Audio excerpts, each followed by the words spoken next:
Air Europa says 6 people aboard a flight that hit severe turbulence on Monday are now still in hospital. More than 30 people were hurt overall. Now, you can see the damage inside of the Boeing Dreamliner. Isn't that incredible?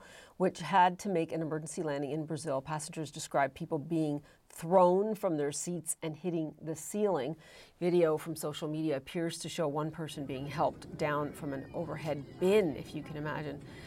A similar incident took place aboard a Singapore Airlines flight a little more than a month ago. More than 70 people on that flight were hurt, and one died of a suspected heart attack. Some scientists have linked a warming planet to certain types of turbulence.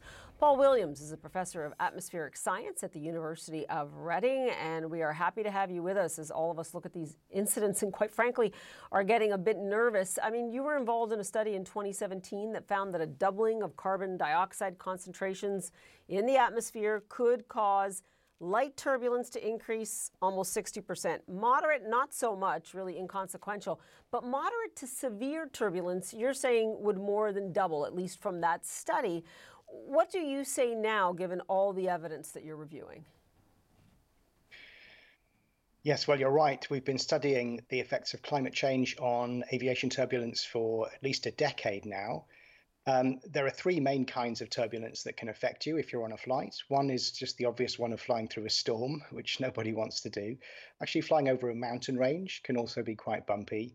And there's a third kind called clear air turbulence, which is the invisible kind caused by strong air currents called jet streams. And we have evidence now that all three kinds of aviation turbulence are projected to strengthen because of climate change. So the clear air turbulence in particular can be hazardous because the seatbelt sign can be switched off. You can't see it out of the window, doesn't show up on the radar. And yes, as you say, there's already, in fact, been a 55% increase in the amount of severe turbulence over the North Atlantic since 1979, when satellites first began observing it. And the projections for the future could be a doubling, or in the worst case scenario, a trebling in the coming decades. For those of us who are not gifted in science, can you in simple terms just describe the relationship between the warming or any kind of climate change and turbulence, why it's affecting turbulence? Yes, it's not necessarily obvious. So let's talk about the clear air turbulence, which is one I've been specializing in. So we have the jet streams, of course, which blow from west to east across North America, across the North Atlantic, Europe, all the way around the world, in fact. And in the jet streams, you have a separation of air masses, if you like, between colder air to the north for the northern hemispheric jet stream and warmer air to the south. And what climate change is doing is that at flight cruising altitudes, it's actually warming the warm air to the south of the jet stream more than the colder air to the north. So that temperature difference in these clash of air masses that drives the jet stream is getting stronger, and that's driving a more sheared jet stream. So what we call the wind shear in the jet stream has already increased by 15% since satellites first began observing it. And it is essentially wind shear that generates clear air turbulence. So that's the link there from temperatures to winds to turbulence. Mm-hmm. That is fascinating, and you describe that in a way that even I can understand. So thank you very much. It makes much more sense to me now.